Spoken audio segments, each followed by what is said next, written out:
feels like I'm hitting a wall when I'm trying to look inward. Yes.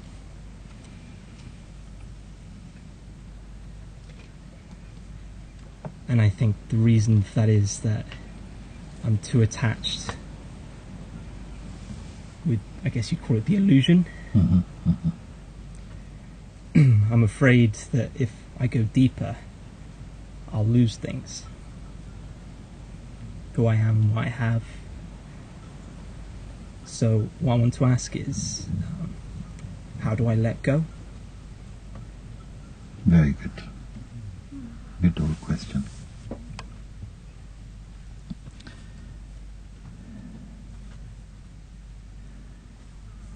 This fear, this illusion, this serpent has bitten every single being in the universe. The fear that I will lose what I have. If I go deeper, that voice is speaking. If I go deeper, I stand to lose everything that I have found, that I have worked for so far. And still you went on further to say, but how can I go beyond that? So I see that there's great strength in you to ask a question like that, because many people would turn back right there and just say, you know what, maybe I'll ask him next satsang. But you come ahead and you ask. And it touches me to the bone to hear you ask that. Really, it is an illusion that the mind, it's one of the aces up the sleeve of the mind, I say. This one, you go deeper, and you lose everything. So sometimes I ask you, okay, show me your treasure. Show me your treasure first, and I'll see if it is, then you can see together with me whether it's worth losing or not. That's one thing I may say. And it's good to look, because I am not trying to take it away from you, but I would like you to look at what the treasure is that you're afraid to lose. What is it? Because I tell you what happened. I saw one time a program. There was one man, he was a journalist. It's a very short one. He was a journalist, and he was traveling around the world, and he was interviewing spiritual or so-called spiritual teachers and monks and all these kind of people who are said to be enlightened and whatever. But he had already a kind of bit of a, he was a funny guy, he had a bit of a cynical edge, and he made kind of jokes of things, and he kind of tried to ridicule the people that he saw. And he's going through different countries and he's meeting people, and he has a commission to make this documentary of so many episodes of each week somebody new. Then after some while he came to a place and he met a monk. And he met this monk. Something inexplicable happened. He felt himself falling apart inside. He fell in love with this monk. And he felt something shaky inside. Because for the first time he felt touched by something that he could not explain. This man had very little things, lived in a little hut by the river. And then he was talking to the camera and said, I don't know what's happening, I just feel so much like I need to be here somehow and whatever. And then the next shot we saw was him on a boat leaving this place. Because something inside say, if I stay here, I may not be able to finish this documentary. Understand? Life puts these things in front of you.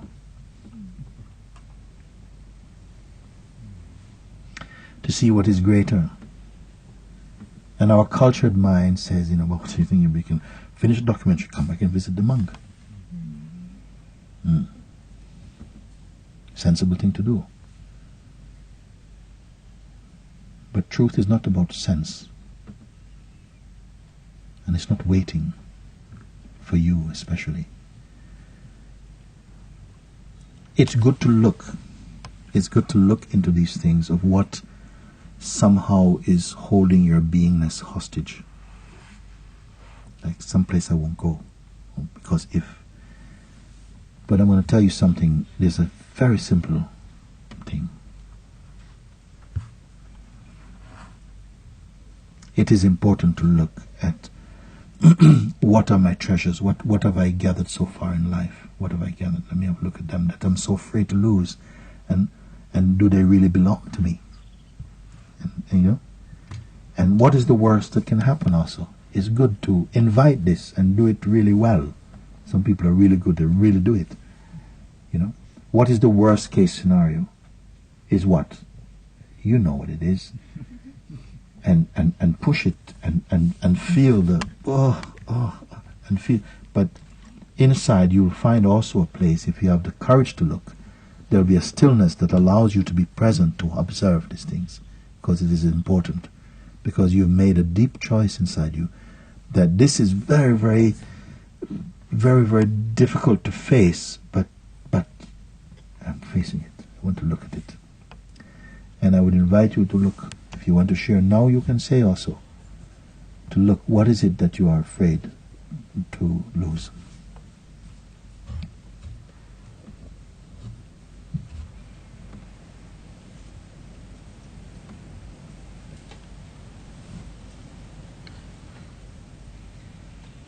Well, it's like what you said, like what you've worked for. You know, I have skills, I have hobbies and interests. Will they go? You know, I have relationships. Like, you know, they don't have to go.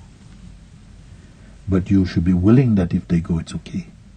They don't have to go. Life does not require from you, because the things in themselves are not wrong. You understand? Because you have not been something everywhere. You go in every village. I've went around many, many places in the world, in many villages and towns, and I see in every town there's a shoemaker, there's a priest, there's a doctor. I don't think that it's like something I don't think the government says, okay, you must be a doctor because we need one in this town. Something inspires and keeps all these places in a sort of a need, to supply a need, or for, you know, an answer for needs or something. Something has inspired in you what you will like in this life, in this play of existence. What will you love? And it's not going to snatch it away. Okay, now you see, I was an artist, but now I'm going to get you to be a doctor.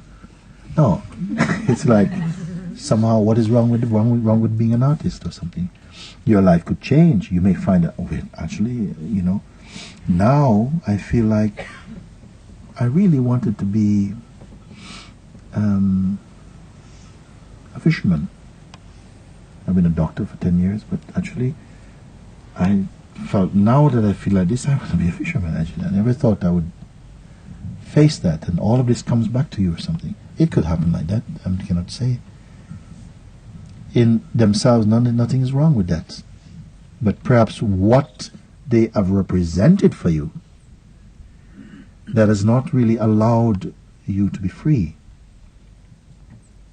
So it's not that the things are wrong, the relationship is wrong, not like that, unless if it's wrong in a way that you know already.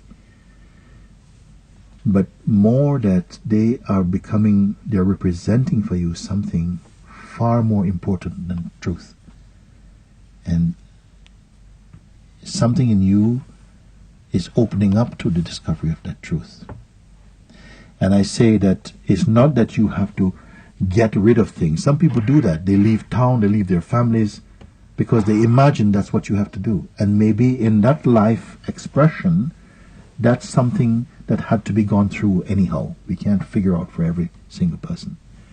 But generally it is not. Maybe they leave their family only to return again, as if I didn't have to. Even the great sage Sri Nisargadatta Maharaj, at one time he felt I had to leave everything. I had to leave my tobacco shop, my family, and go walk barefoot in the Himalayas. And he went off. And then he encountered another man who was also with the same master. He said, "What are you doing up here, walking around barefoot?" So, contemplating. But you can contemplate in your own house, can't you? Oh yeah. Okay. I go back. So maybe we have a kind of some kind of epic role for ourselves, like we have to. And it turns out that, but you are fine as you are. It's okay. You can continue making your films or doing whatever you have to do. It was never really about that, but just that these things took on a magnitude that they became representative of something that they haven't got the reality in them for that. But as what they are, they're fine, you see. And now something allows you to really just enter your own being more fully. Because there was a misconception that to be yourself, you are going to end up being a naked monk or something, or some kind of picture that, oh my God, I cannot do this. So a lot of things are put right. I would say like this. So it's very important that we look at that and take out, to demystify that, and to take out all the cobwebs and all the nonsense belief. Yes, sometimes there are people who have lived lives. They have not lived their life, actually. They have lived only what their parents have projected that they should live, or what they believe society tells them that they should do, or something. And maybe that is your karma for a while. You must try that, only to see at the end that, well, it's not worth it. It's more important that I do something that makes me happy. Maybe I don't have so much money or whatever, but at least I'm happy doing this. That may be a realization for you. Maybe not. Money by itself is not the corruption. The corruption is maybe the attachment or the need for it, because you imagine this is going to make you happy. And by itself it brings you a lot of beautiful things, but don't necessarily fulfill your heart. So this is the invitation for the true, like that. And I would encourage anybody, I say, go for gold. Go all the way. Don't stop. 95% truth, not enough. Go for it.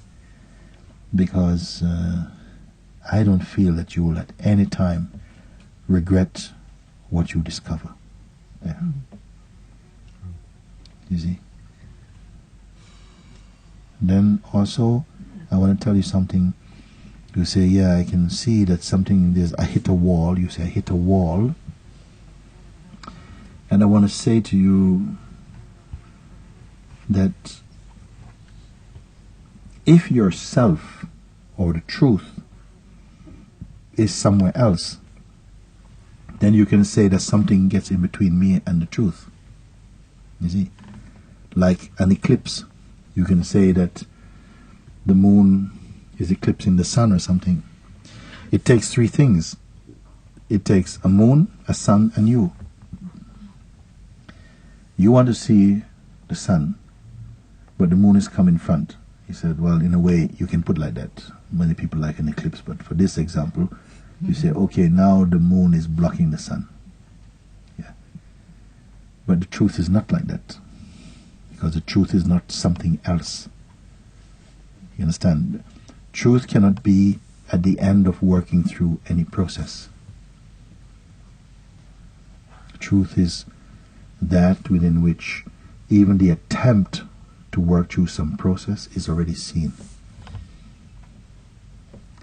You are the awareness itself, and you are observing the sense of a blank, because there's still intention in the mind to go through to something and say, well, after I go through that, then maybe I'll find the truth, but I will suffer, I will lose everything. Because there's still a lot of human thought in that way. And I recognize the importance of saying to you, take a look at what you are valuing so much, and not as a judgment against it, but as pure looking, and see, is that true? And what is it that I'm afraid of losing? You see? Is the way I feel about the thing, rather than the thing itself. So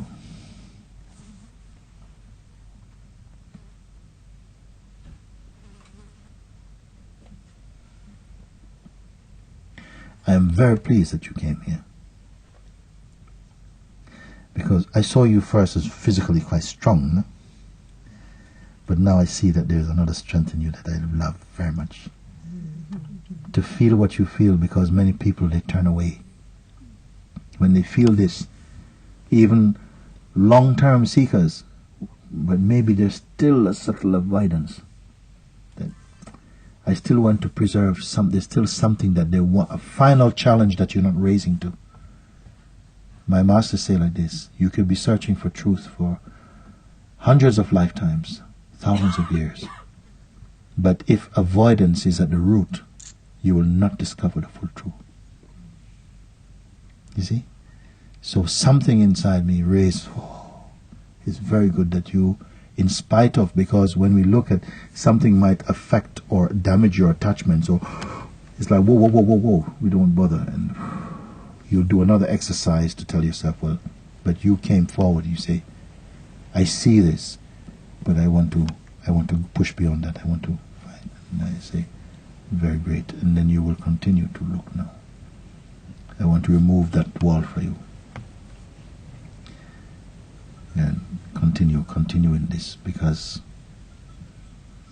having said what you have said and coming up here, I don't see anything that's going to really stand in your way.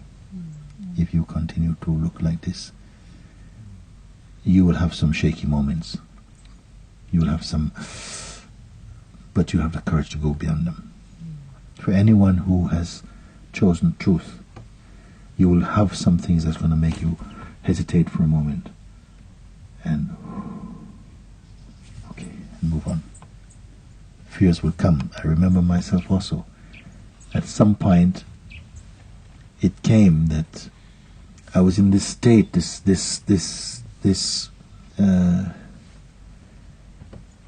zealousness to throw everything. And at one time it came, and I was looking in the mirror, and this thought came that if you throw any more, you're going to become like this hunchback of Notre Dame. It really can. I said, but that's not even in my culture, even to think like that.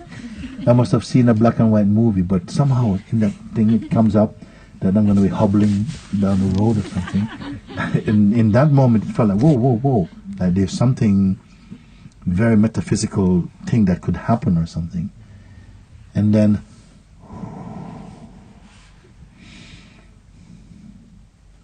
yes. Move on. Move through. Turn me into a hunchback if you can. And then, it's gone. But some people turn back and say, not Quasimodo, no.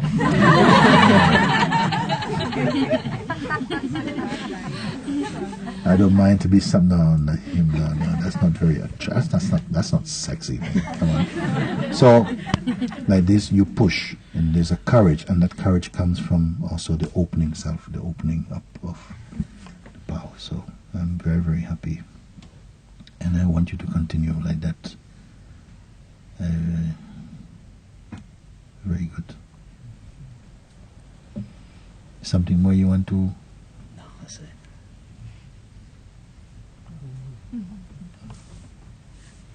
Thank you. Very good.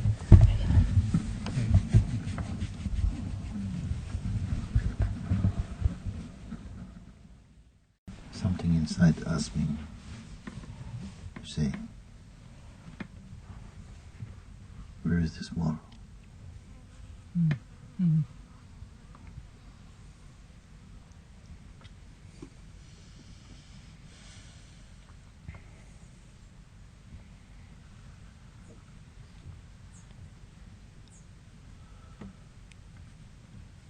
I think maybe it's just the fear kicking in. I don't want to be a hunchback. I'm not a hunchback. I don't know. It's, I think I've thought about it so much that there's so many concepts and words attached to it now. Attached to? Attached to what I'm trying to figure out, the self-inquiry, that I've lost sight. You're looking at this wall and all the complexities that that wall represent, and what is behind that wall, and all of that. Where you are looking from, not the wall now, the wall is seen, no? But that which is looking now, is any wall there?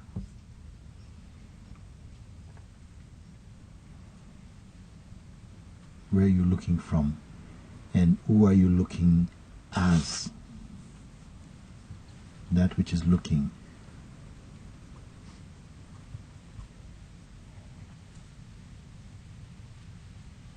Wall you can see, it's a kind of projection also. And what is being sheltered also, that is known. But that which perceive all of that, is there any blockage there, any wall is there? Where are you looking from? And when you're looking, who are you who's looking? The one who is afraid to go beyond. Something is afraid to go beyond. But this which is afraid to go beyond is also seen.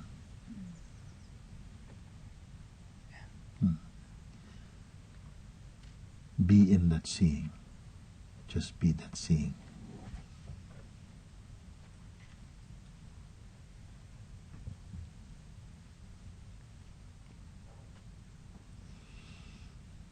In just the seeing, is there any suffering?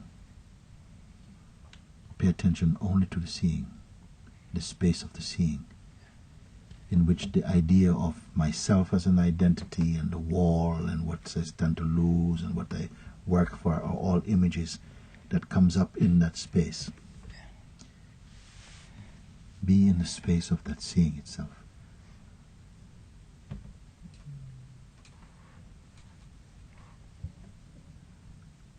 Say something from there.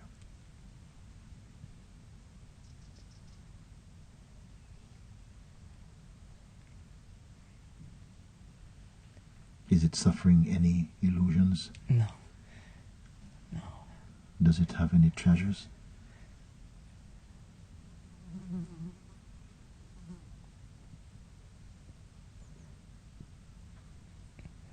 It seems less important. Yeah. Can it lose anything? No. Can it benefit from anything? No.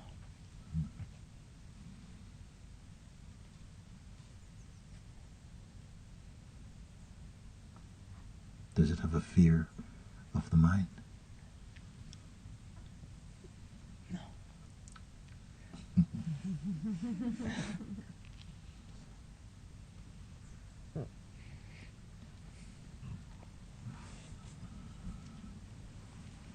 Has there ever been any fear in this place?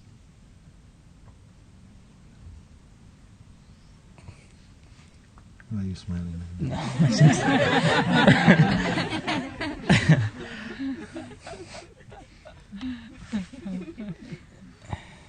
it shouldn't be that easy.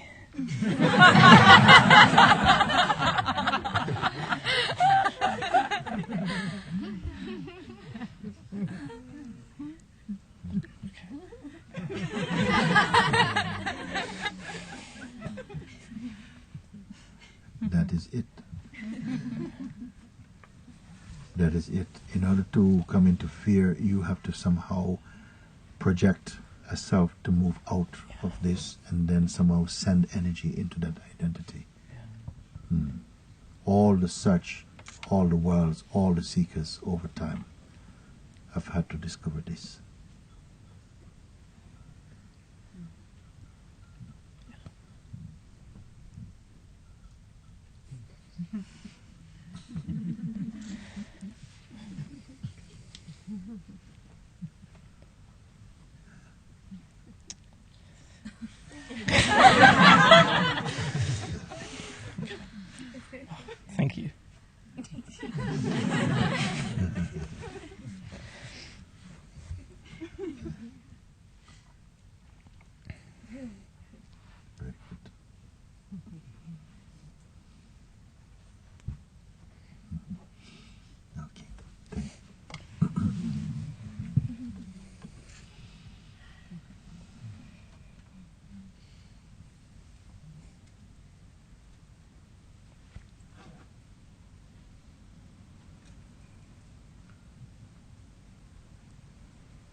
Thank you, Sam.